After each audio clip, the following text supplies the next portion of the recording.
रेल्वेच्या गुजरात वाहिनीच्या पश्चिमेस टेकडीवर जव्हाद कुरेशी यांच्या गॅरेजच्या पाठीमागे मस्तान नाका टाकवाल मनोर जिल्हा पालघर येथे एका अनोळखी महिलेस कुणीतरी अज्ञात आरोपींनी कोणत्या तरी अज्ञात कारणाने दगडाने ठेचून ठार मारून मृत महिलेची ओळख पटावी नाही म्हणून तिचा चेहरा विद्रूप करण्याचा महाभयानक प्रकार घडला आहे। याबाबत गुन्हा रजिस्ट्रेशन नंबर 207/2024 भारतीय न्याय संहिता 2023 कायदा कलम 103(1)238 प्रमाणे गुन्हा दाखल करण्यात आला आहे।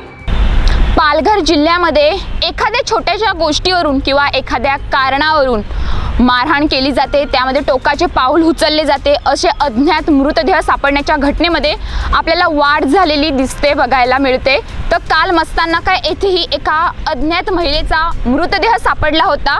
ह्या ठिकाणी काल संध्याकाळी 5 तारखेला संध्याकाळी एका अज्ञात महिलेचा मृतदेह सापडला होता। या घटनेची माहिती मिळताच मनोरचे पोलीस तसेच उपविभागीय अधिकारी नीता पाडवी घटनास्थळी आल्या होत्या।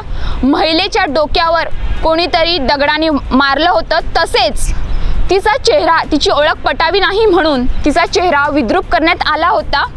तसेच या घटनेचा अधिक तपास मनोरचे निरीक्षक सतीश शिवरकर सर करत आहेत। तसेच ही महिला कचरा वेचणारी होती असे माहिती पडते, तर अधिक तपास सुरू आहे। सदर घटनेची माहिती कळताच उपविभागीय पोलीस अधिकारी नीता पाडवी, मनोर पोलीस स्टेशनचे पोलीस निरीक्षक सतीश शिवरकर यांनी तात्काळ घटनास्थळी भेट दिली आणि गुन्हा दाखल करून महिलेचे पोस्टमार्टमसाठी मनोर येथील शासकीय रुग्णालयात दाखल करण्यात आले।